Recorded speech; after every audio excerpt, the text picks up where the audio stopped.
Súmula 6. Na verdade, a gente vai estudar agora as súmulas, né? A partir desse bloco agora. Para os fins previstos no artigo parágrafo único. Não, na verdade não é parágrafo segundo. Para os fins previstos no parágrafo segundo do artigo 461, só é válido o quadro pessoal organizado em carreira quando homologado pelo Ministério do Trabalho. Excluindo-se apenas dessa exigência o quadro de carreira de entidades de direito público da administração direta autárquica nacional aprovado por ato administrativo da autoridade competente.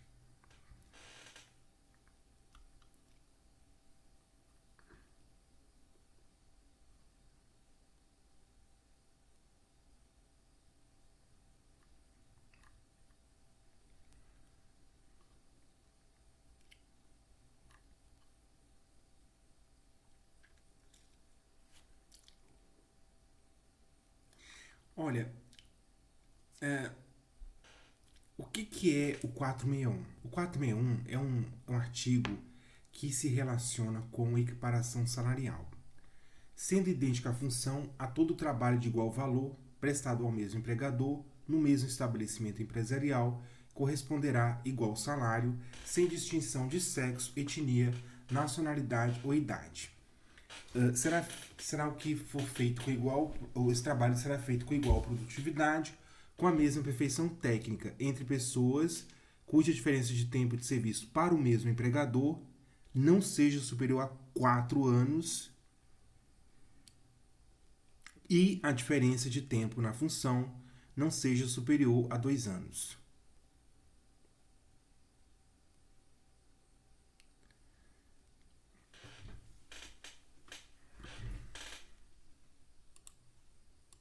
Então, esse 461 aqui é sobre a questão de paradigma, questão salarial, né? Ele está falando especificamente, a súmula 6 está falando especificamente sobre o parágrafo 2º do 461. Mas vamos ao 461. Sendo idêntica a função a todo trabalho de igual valor prestado ao mesmo, tanto tem que ser mesmo empregador, mesmo estabelecimento empresarial, aí vai corresponder igual salário sem distinções nenhuma, né? Esse trabalho de igual valor é o que for feito com igual produtividade, mesma perfeição técnica, entre pessoas cuja diferença de tempo de serviço para o mesmo empregador ela tem que ser de até 4 anos, a diferença de tempo. Então, se um tem 6 anos, mas o outro tem 3, a diferença é de 3. Então, pode. Um entrou 6 anos atrás, o outro entrou 3 anos atrás. Então, 6 menos 3, 3. A diferença de tempo é de só 3 anos. Agora, se for mais de 4 anos, não pode. E a diferença de tempo na mesma função tem que ser de até 2 anos. Então, mesma função. Um está ocupando há 1 ano e 8 meses, o outro há 2 anos. Pode, que é até 2 anos. Até 2 anos. Aí fala que os dispositivos não prevalecem quando tem pessoal de quadro organizado. E aqui fala, só é válido esse quadro organizado quando homologado pelo Ministério do Trabalho. Só que aqui não fala que é dispensado, né? E ninguém sabe se vai valer a súmula ou se vai valer o que está na CLT. Para efeito de equiparação salarial em caso de trabalho igual, aí conta o tempo de serviço na mesma função e não no emprego. É na função, né? A equiparação salarial só é possível se o empregado e paradigma exercer a mesma função, desempenhar a mesma tarefa, não importando se os cargos têm ou não a mesma denominação.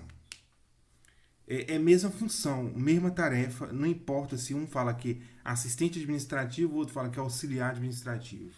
Mesma função, tá ok. Não é necessário que ao tempo da reclamação sobre a equiparação salarial, reclamante e paradigma estejam a serviço no estabelecimento, desde que o pedido se relacione com situação pretérita, uma situação passada. A cessão de empregados não exclui a equiparação salarial, embora exercida a função em órgão governamental estranho excedente, se esta paga o salário do paradigma e do reclamante. Então, cessão de empregado não vai impedir a equiparação salarial. Se paga do paradigma do reclamante. Se a empresa paga, ela tem que pagar igual. É isso. Não importa se o cara foi cedido ou não. Se paga para um, tem que pagar para o outro.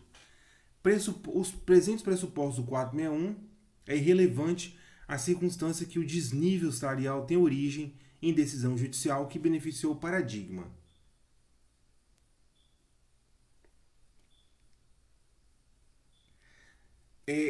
O cara que está recebendo um salário maior, ele está recebendo maior porque teve uma decisão judicial. Então, e essa circunstância, ela não é relevante.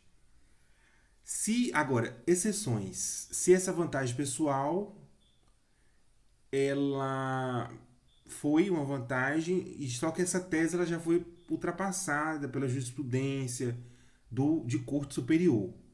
Então, não vai valer porque já foi ultrapassada. Na hipótese de equiparação salarial em cadeia, suscitada em defesa, se o empregador produzir prova do alegado fato modificativo, impeditivo ou extintivo do direito à equiparação salarial em relação ao paradigma remoto, considerado irrelevante para esse efeito a existência de diferença de tempo de serviço na função superior a 2 anos entre o reclamante e os empregados paradigmas componentes da cadeia equiparatória, à exceção do paradigma imediato. Então, na hipótese de equiparação salarial em cadeia, suscitada em defesa, se o empregador produzir prova do alegado fato modificativo, impeditivo ou extintivo do direito à equiparação salarial em relação ao paradigma remoto, considerado irrelevante para esse efeito a existência de diferença de tempo de serviço na função superior a 2 anos entre o reclamante e os empregados paradigmas, componentes da cadeia equiparatória, à exceção do paradigma imediato. Desde que atendidos os requisitos 461, é possível a equiparação salarial do trabalho intelectual, que pode ser avaliado por sua perfeição técnica, cuja aferição terá critérios objetivos. É do empregador o ônus de provar fato impeditivo, modificativo ou extintivo da equiparação salarial. Na ação de equiparação salarial, a prescrição é parcial e só alcança as diferenças salariais vencidas no período de 5 anos que precedeu o ajuizamento. O conceito de mesma localidade refere-se ao mesmo município ou a municípios distintos que comprovadamente pertençam à mesma região metropolitana.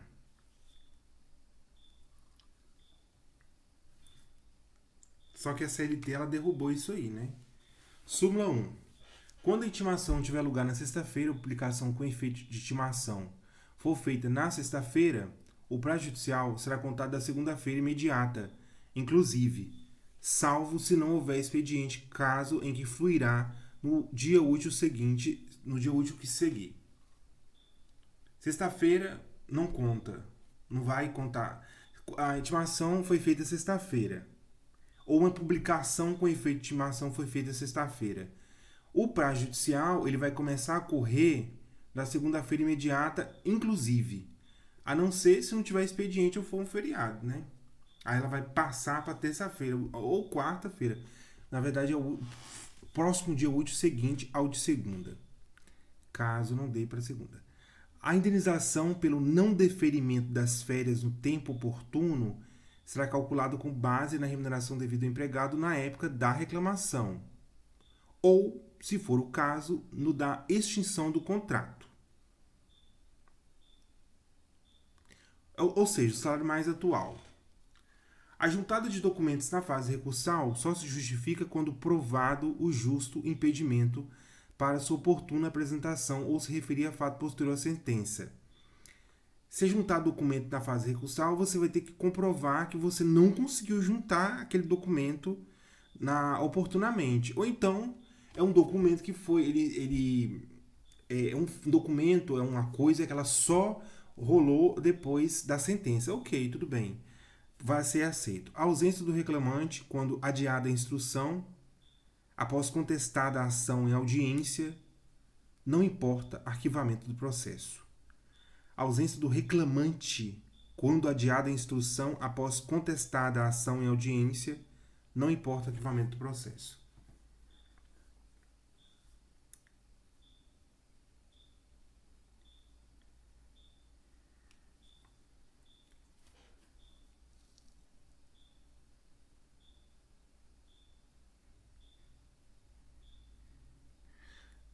Aqui, ausência do reclamante quando adiada a instrução após contestada a ação em audiência, não importa o arquivamento do processo. As anotações apostas pelo empregador na carteira de trabalho não geram posição iure et iure, mas iuris tanto. Só o pagamento dos salários atrasados na audiência não ilide a mora capaz de determinar a rescisão do contrato. Reconhecida a culpa recíproca na rescisão, o empregado tem direito a 50%. Não, isso aqui é se for reconhecida a culpa recíproca, o empregado tem direito a metade do aviso prévio, só do aviso prévio, do 13º e das férias proporcionais. Aviso prévio, 13º e férias proporcionais. Aviso prévio, 13º e férias proporcionais. Culpa recíproca, metade. Aviso prévio, 13º e férias proporcionais. Culpa recíproca, metade. Avisos prévio, 13º e férias proporcionais. 15. Súmula 15. A justificação da ausência do empregado motivada por doença para percepção do salário de enfermidade e da remuneração do repouso semanal deve observar preferencialmente os atestados médicos. Não, isso aqui não cai. Presume-se recebida a notificação 40 horas também não cai. O seu não recebimento de entrega após decurso esse prazo constitui um ônus do não cai. Compensação no justiça do trabalho se a receita de atividade de natureza também não cai isso. A justiça do trabalho é competente para apreciar a reclamação do empregado tem por objeto de direito fundado em quadro de carreira. Beleza. Já sabia. Não se conhece de recurso de revista ou de embargos se a decisão recorrida ela resolver determinado item do pedido por diversos fundamentos e a jurisprudência transcrita não abranger a todos. Peraí. Não se conhece recurso de revista ou de embargos se a decisão recorrida resolver determinado item do pedido por diversos fundamentos e a jurisprudência transcrita pela pessoa que está recorrendo não abrangeu a todos os fundamentos. Só vai seguir se abranger. Insere-se no cálculo da indenização por antiguidade o salário relativo a serviço extraordinário, desde que habitualmente prestado. A parte vencedora na primeira instância, se vencida na segunda, está obrigada, independentemente de intimação, a pagar as custas fixadas à sentença originária, das quais fica isenta a parte então vencida. A parte venceu na primeira instância, só que ela perdeu na segunda instância. Nesse caso, ela vai ter que pagar, não precisa intimar, né, independentemente de intimação, as custas fixadas na sentença originária. E a parte vencida lá na sentença não vai pagar. No caso de inversão do ônus de sucumbência em segundo grau, sem acréscimo ou atualização do valor da causa, e essas já foram devidamente recolhidas, descabe um novo pagamento pela parte vencida ao recorrer. Deverá, ao final, o sucumbente reembolsar a quantia. O que é isso?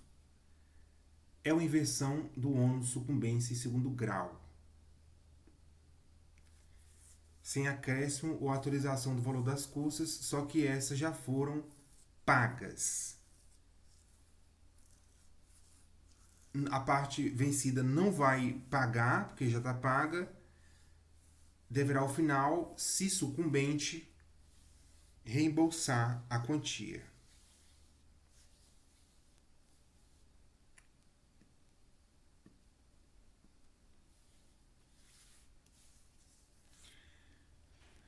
Traduzindo, no final, paga quem perde. Sucumbiu, pagou. Reembolsa se alguém pago, é isso. Não caracteriza a deserção a hipótese que, acrescido o valor da condenação, não houve fixação ou cálculo do valor devido a título de custo, tampouco intimação da parte para o preparo do recurso, devendo ser as custas pagas ao final.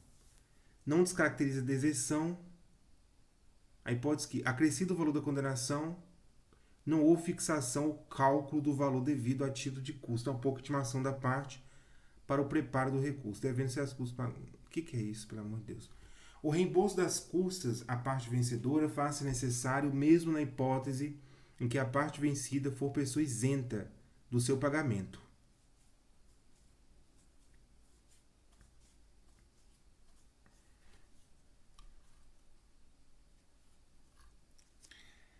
Reembolso de custas, né? Ele não está pagando custo, ele está reembolsando. Ele precisa receber,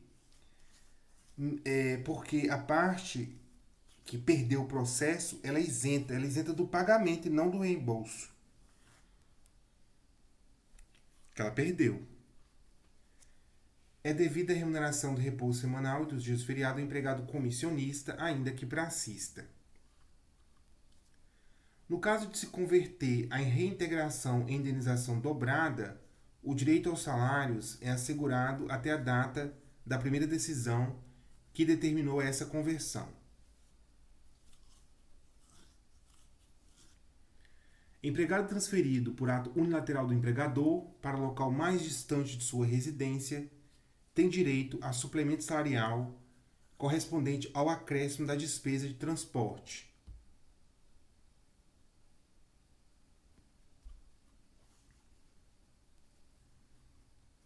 No caso de se converter a reintegração em indenização dobrada, o direito ao salário é assegurado até a data.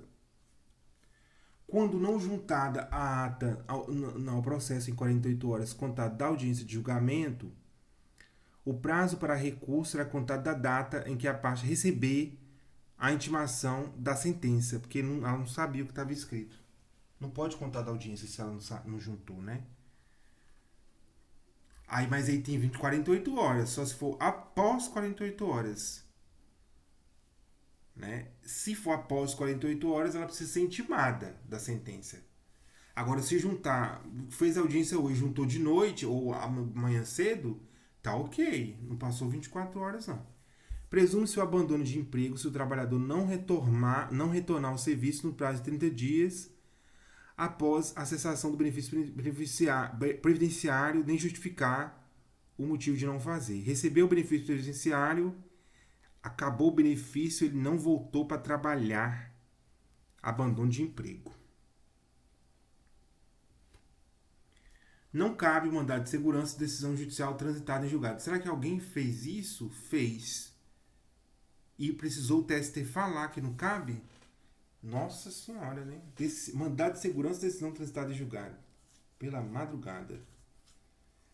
Nas ações plurimas, as custas incidem sobre o respectivo valor global. Nas plurimas, custas, valor global. Os empregados que operam em bomba de gasolina têm direito de receber periculosidade. A 469, ela fala que pode transferir empregado, só que a súmula fala que precisa ter real necessidade de serviço. Se não tiver, ela é uma transferência abusiva. A cessação da atividade da empresa com pagamento da indenização para o trabalhador não exclui por si só o direito do empregado ao aviso prévio. A empresa fechou, pagou as indenizações, só que, como eu vou fechar mesmo, eu não vou dar aviso prévio. Não tem nada a ver. Isso por si só não exclui o direito do cara de receber o aviso prévio. A remuneração de serviço suplementar habitualmente prestado integra o cálculo do 13º. Hora suplementar é hora extra. Fez hora extra, vai receber 13º igual, junto com a hora extra. As faltas ou ausências decorrentes de acidente de trabalho não são consideradas para efeito da duração das férias e nem para receber o 13º, porque são faltas legais.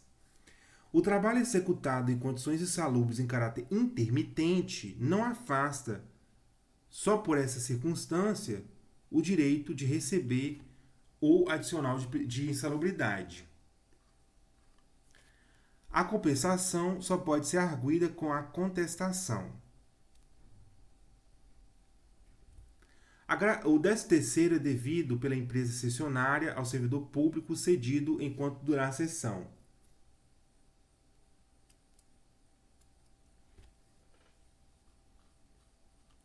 As cláusulas regulamentares que revoguem ou alterem vantagens deferidas, elas só vão abranger trabalhadores admitidos após a revogação ou alteração disso, porque tem um princípio né, da desvantagem aí, que não pode aplicar para o cara penalizar depois. Então, cláusulas que revogar ou alterar, né, benefícios, vantagens, né, elas só vão abranger os trabalhadores admitidos após essas alterações, igual na lei, né? Mesmo.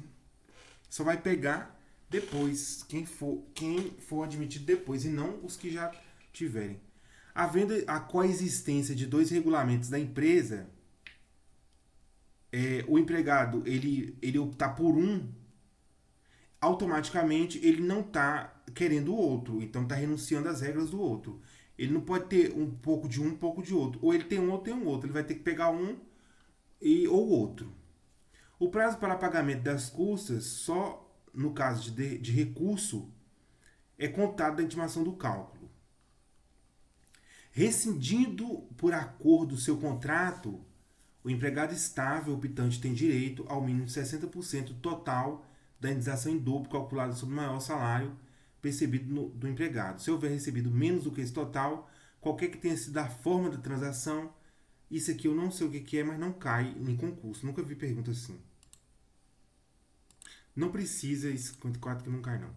O adicional noturno pago habitualmente, ele também integra o salário do empregado para todos os efeitos. Cumprindo integralmente jornada período noturno e prorrogada, né, devido também o adicional reflete nas horas prorrogadas. Já que ele estava trabalhando de noite, não vai, né? Prorroga tudo. O prazo de decadência do direito do empregador de ajuizar inquérito para o empregado que incorre em abandono de emprego é contado a partir de que momento? Do momento que o empregado ele pretendeu seu retorno ao serviço. Quando ele pretender, aí vai verificar se já é um caso de abandono de emprego. Ele quis voltar naquela data, então desde que ele saiu até a data que ele quer voltar, bora ver se ele pode voltar. Caso ele não puder, vamos ajuizar um inquérito para apurar o abandono de emprego dele. A contribuição para o FGTS incide sobre a remuneração mensal devida ao empregado, inclusive horas extras adicionais eventuais. Bufa, nunca vi isso em prova. A partir da Lei 10.000 por ananã, havendo rescisão do contrato e sendo revel e confesso contra a matéria de fato, deve ser o empregador condenado ao pagamento das verbas rescisórias não quitadas na primeira instância com acréscimo de metade. Que lei é essa? Lei 10.000. Isso aqui não é importante não. A ocorrência de justa causa, salva de abandono de emprego, no decurso do prazo do aviso prévio dado pelo empregador, retira do empregado qualquer direito às verbas rescisórias de natureza indenizatória.